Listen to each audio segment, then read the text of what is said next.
Hello, welcome to No Sevens Dice Club, College Football Edition, December 6th, 2020, Week 14. Hello, everybody. Well, last week was not a good week for No Sevens. It was a pretty rough week. We had one win, three losses, and one tie. It was my first losing week since the second week of October before I left to go to Vegas. So if I would not say that's too bad. I had in that time frame, I had, what was it, 2 weeks out of that. I went went undefeated in 2 weeks. I had a perfect 2 weeks.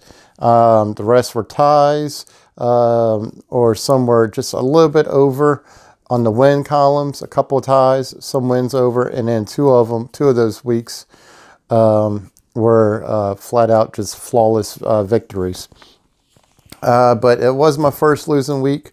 So we are right now for 2020, we're at 27 wins, 22 losses, and 2 ties.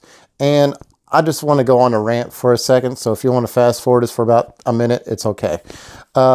You have ESPN, you have the guy named Bear who's always making these predictions. He is horrible. I'm hoping that one day ESPN will look at this prediction count and go, we really need to hire No Sevens to replace Bear, because Bear is horrible. If you look at his record, I think he's like 50% right now. I know I'm not much better right now, but I mean, he picks some of the most off-color games and some of the easiest win games. And if you ever look at his analysis and how he picks the games and stuff, I mean, you might as well just take some darts and just start throwing them at the dartboard, and that's how I pretty much guess that's how he picks. But that's the end of my rant. We had a crazy week last week. I really don't want to focus on that week. I don't like to reflect on losses, on what I did wrong and everything else. I just like to put it past us and continue on to where we are this week. And that is December 6th, 2020. It's the end of college football month. It's sad to see it end. We do have some games going into January. Yes, those are bowl games, but this is the end of pretty much college football this month. It wraps up. It's going to be sad to see it go. We'll have to wait another pretty much, 8 months. But let's not focus on that. Let's focus on some college football. Let's go ahead and do this. That is my little rant. 3 minutes into the video, let's get this done. So first on the board is Ohio State is minus 23.5 at Michigan State. All right, and if you guys have been following any of Ohio State, they're in a little bit of trouble right now. I know they're ranked, it depends on what you're looking at, number 3, number 4, roughly. They've had a lot of games off because of COVID. I know it's not their fault and what's going on, but their strength of schedule is way down. Even though they're undefeated, they don't have any really significant wins this year. I mean, if you look at their schedule, I mean, it's their strength of schedule for wins is horrible. They really need to hammer in on signature wins, winning the eye candy, being impressive to the college football committee. In fact, I would not be surprised if Ohio State starts slipping in the rankings.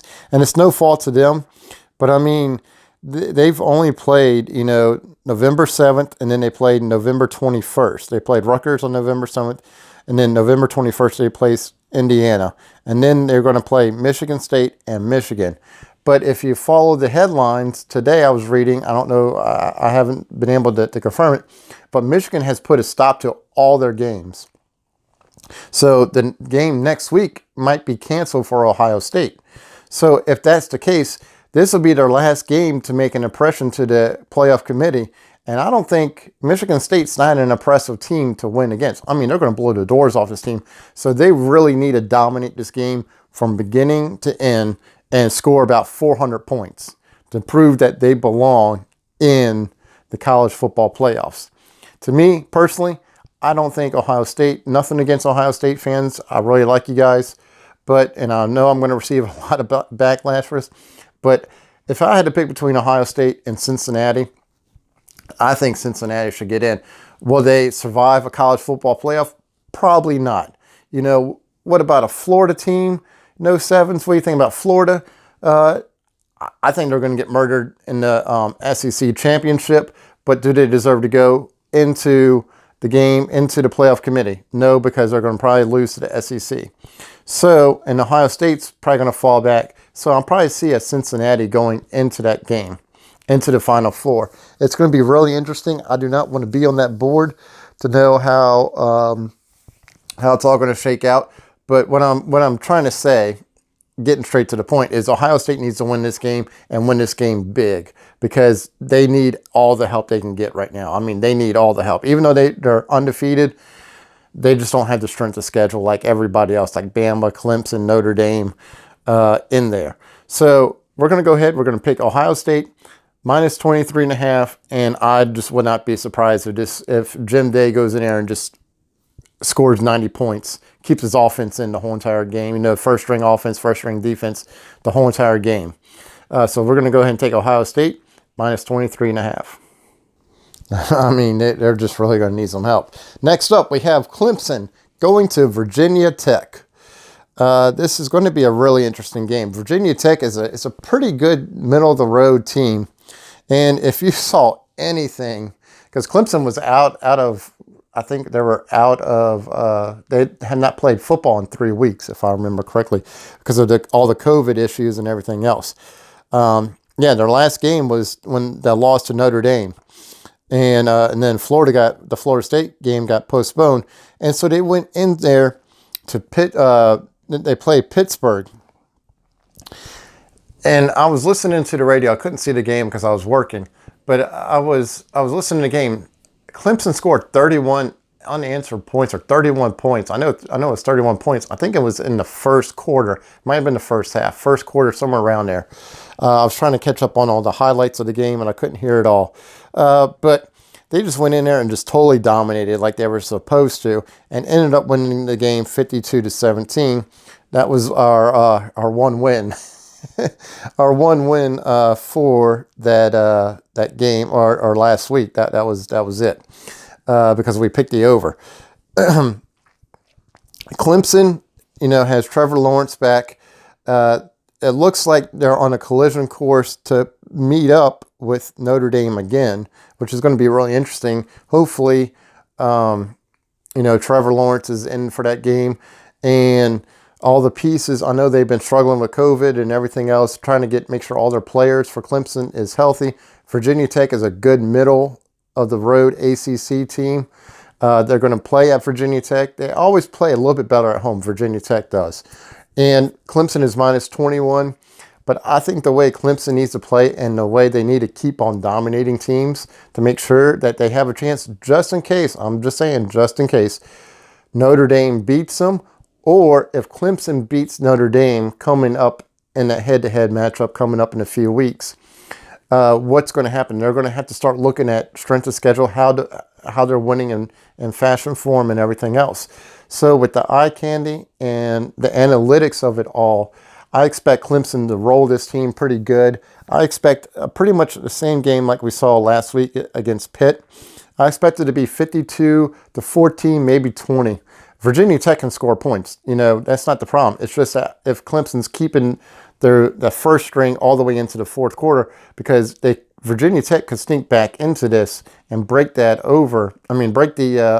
21 points if they start collecting points in garbage time. So it's going to be really interesting. If this game goes past 21 points, I'll kind of steer away from this game. But I would not go any higher than minus 21. And that's where we're going to stand right now. We're going to take Clemson minus 21 and go from there. Because if you remember, a couple weeks ago, Miami, Florida went into Virginia Tech, a heated rival game. And they were underdogs in there, and they barely won that game. I think it was by a point, if I remember correctly. All right, so next up, we have Alabama at LSU. Give you a quick recap of last week. LSU went into College Station, played Texas A&M. Texas A&M needed to go in there and just dominate the game. Showed to everybody that they deserved to be in the college football playoffs. Did not happen. Surprisingly, LSU's defense, for the first time ever, decided to show up for a football game. And for a lot of people who do not understand, LSU now just lost another key player, and I'm going to go over that in a second. But they lost, I think it was 35, 36 football players from last year's team, national championship team. They lost their offensive coordinator and their defensive coordinator. I mean, this team was completely gutted. And they were making a stat, and I haven't been able to fact check it, and maybe you guys can do this for me, but for LSU, they were saying that they're starting 15 freshmen right now on offense and defense combined. I don't know if that's true or not, guys. You guys can go back and forth and fact check that for me. But they were saying they're doing 15 starting freshmen right now. That's insane. I mean, that's crazy in modern day time that, you know, all the juniors and seniors from last year pretty much bailed, you know, and there was really no sophomore class, really. But anyway, getting back to it, LSU's offense looked completely horrible. I mean, and LSU's defense held Texas A&M to 13 points. There was a pick six on LSU's offense that led to the points. But that's here nor there. We're not worried about that. But anyway, let's get back into it. So LSU just lost Terrence Marshall Jr. He was a key player in that offense. He stayed.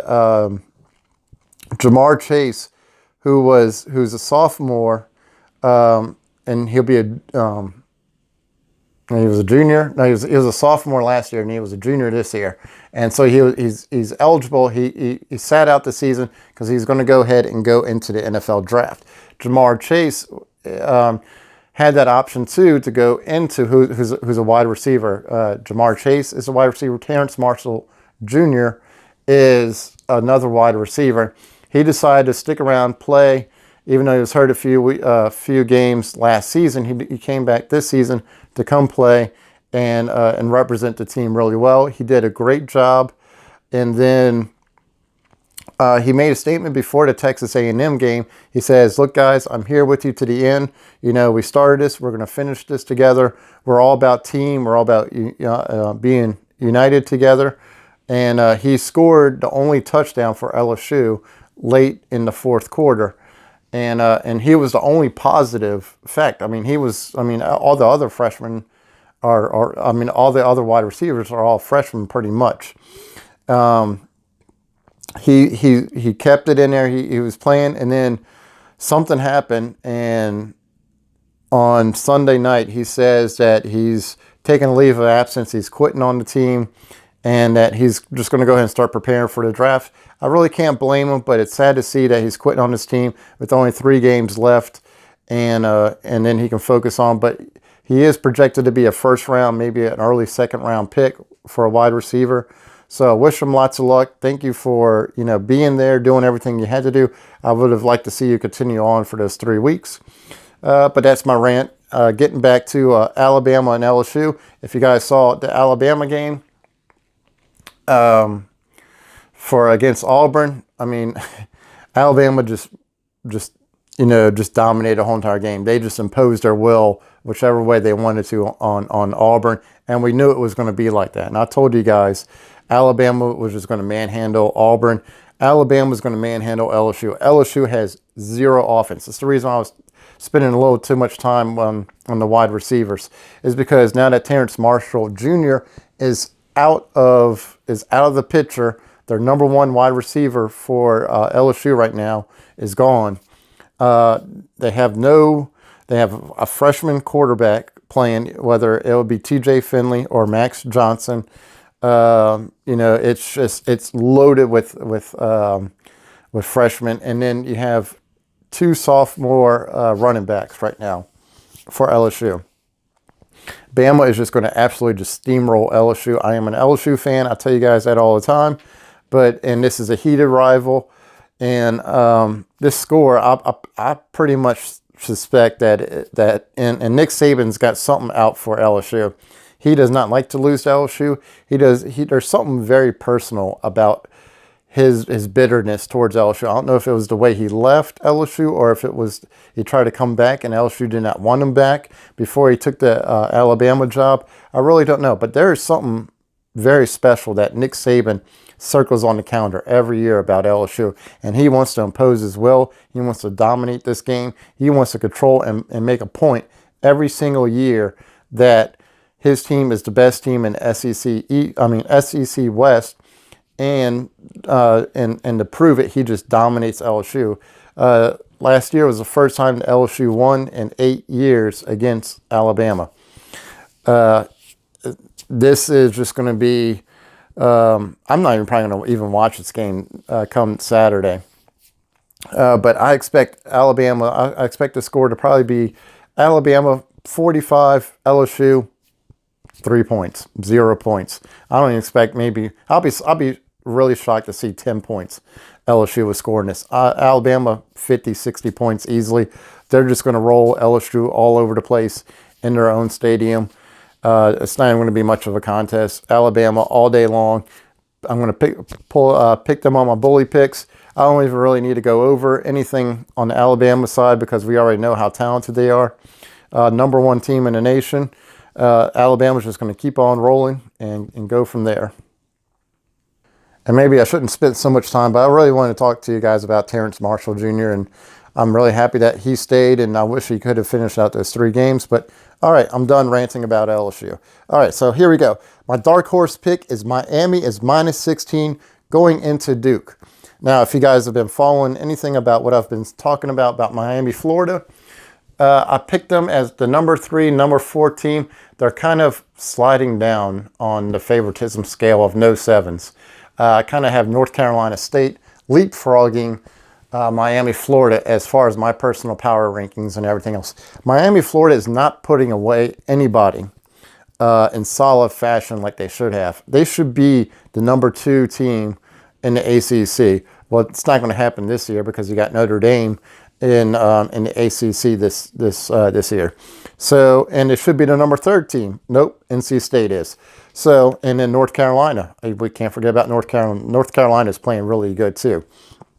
Miami's trending down.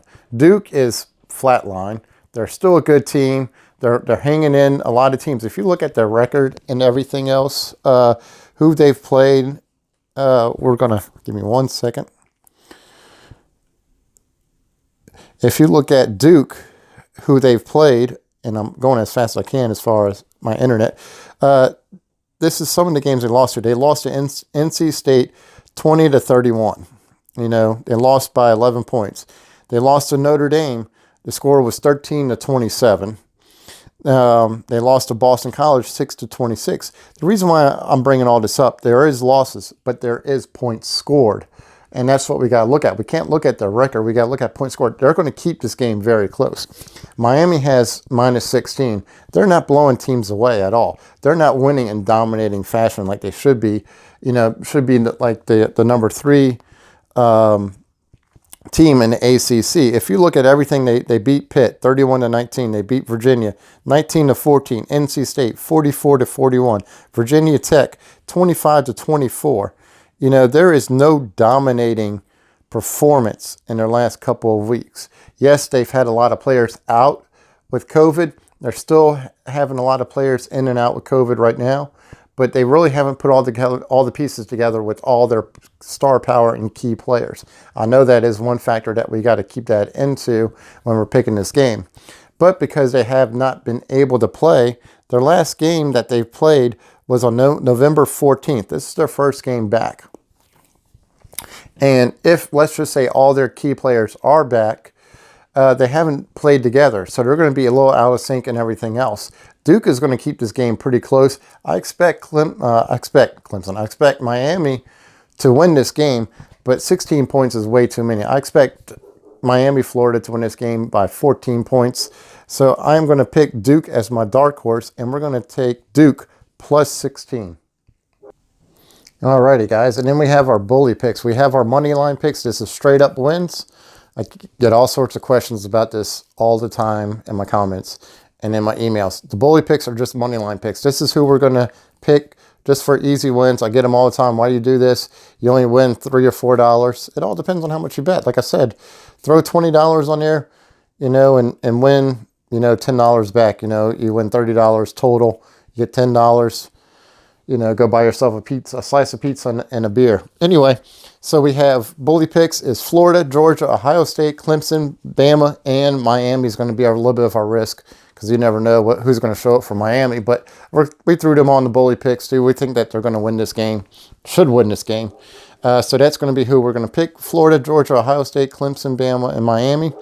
And I thank you guys so much for tuning in this week for Week 14.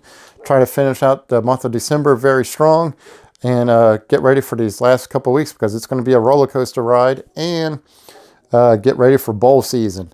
So thank you for sticking with me all the way to the end, and stay tuned. In a couple of weeks, I'm going to have a new craps video for you and a December casino update maybe next week. I got a lot of stuff going on this week right now, so I'm going to try to have all that out for you guys. But other than that, hope you guys had a great Thanksgiving, and no sevens. We'll talk to you guys later.